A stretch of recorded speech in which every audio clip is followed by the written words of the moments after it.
pot, alcohol, then it was cocaine. Then I was introduced to opiates, and a preacher might as well had been there and said, "I now pronounce you man and wife."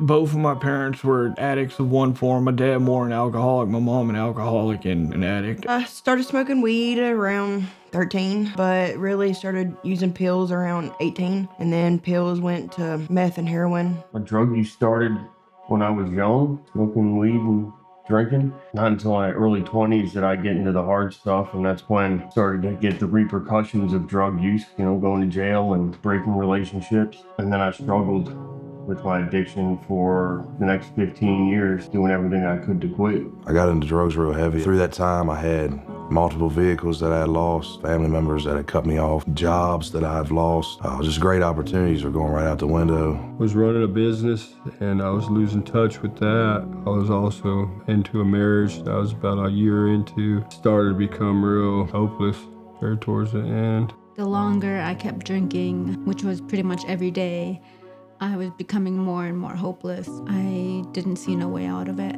I didn't realize how big of a problem alcohol was. I was in denial. Basically to a point where I asked myself, and I was praying to God, it's either gonna be just death or prison, and I didn't see no way out. I got an abortion and it wrecked me. I went from functioning to not having a place to live, about to lose my car, facing jail time, pretty much overnight. I got the abortion and 2 days later I was in jail with a DUI. Used to use a lot of crystal meth. Never really had a plan for the future. Just living off my parents, really. Working with my dad. Never really cared what I was gonna do. Just one day I was building a fire inside my house. I built the fire too big because I was high and burnt my house down. Turned to drugs and went downhill quick. I was struggling. I fell into my addiction. I started abandoning my husband, abandoning my kids. I started lying to them, but just take off, go get high, go get drunk. Would be gone on nights on end. They never knew when I was coming home. I let my family down. They didn't recognize me anymore. And one day, my husband kicked me out. I fell harder into the drugs, harder into the alcohol. One morning, I went to the middle of the road, kind of lost it, stopping cars on the road, telling them they need to call the law, that I needed help. I was taking the keys out of their car. I really need help. Please call the law. The law showed up. The next morning, I woke up with 10 felony charges. No hope of getting out, no bond. And then I realized where my life had come to, what it had turned out to be. In the midst of all that, I realized I had rock bottom. I was struggling. I had no one left. I didn't have anybody. I didn't have anything. I was using meth. I've been doing it for 12, but every day for 5 years. I wasn't spending time with my son. I was experiencing a lot of anxiety and spiritual warfare, like paranoia, to where I wasn't leaving my home. I wasn't spending time with family, not because I didn't want to. I did want to, but just the drugs got in the way of it. How I felt about myself got in the way of it. I was lost. I did not want to live. I didn't want to die, but I didn't want to live like that anymore. It was hard. I prayed for it to stop any way that it could.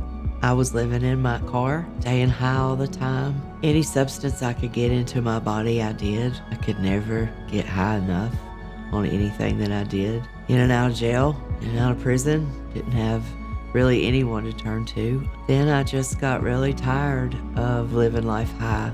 I had been on probation and I absconded after I failed a couple of drug tests and knew I had a warrant for my arrest. So I've been on the run for probably 3 or 4 months. Couldn't see my son. My parents wouldn't even let me come to their house and see him anymore because I had gotten so bad off. I was completely hopeless. I'd got myself into a lot of trouble and was facing 27 to life. Really didn't see a future. I thought I was either going to die of my addiction or just do life in prison, so I had really given up.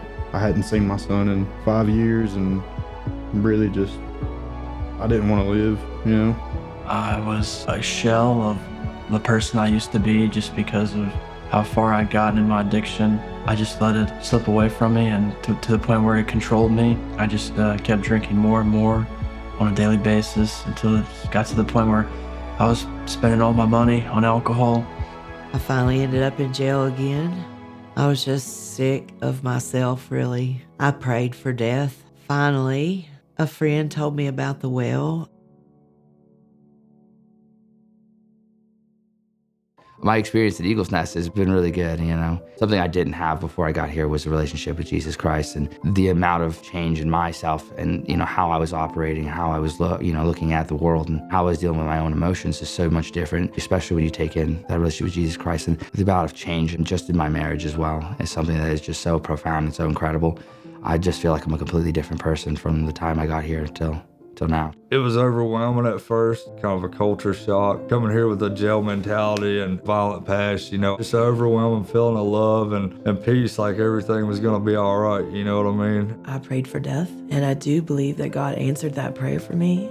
I believe he did kill the old me so this version of me could live, and I'm so thankful for that. I just felt home, and I knew I would be protected, that I would be shepherded and looked after while I recovered from my injuries and the wounds I'd inflicted on myself. I had finally recognized that as smart as I am and as talented as I am, I just can't figure out how to do life. But God thankfully blessed me with men that knew a little bit more about it than I did, and I could lean on them and let them do the thinking for me for a while, and I could trust them. In the classes, working with all the guys and seeing that we all have the same struggles was really cool. But inner healing's where I really tackled some issues I'd never really dealt with. The staff members there, they have a heart for every lady that comes in. They're praying for whoever they had an interview with. They're praying for the next girl. Just a big family, it's a brotherhood. Just everybody really does love each other. They love you when you don't know how to love yourself. And it's just so blatantly obvious that God's working through them, because it's not easy dealing with a bunch of, alcoholics and drug addicts coming off the streets, but they do it anyway because they love the Lord.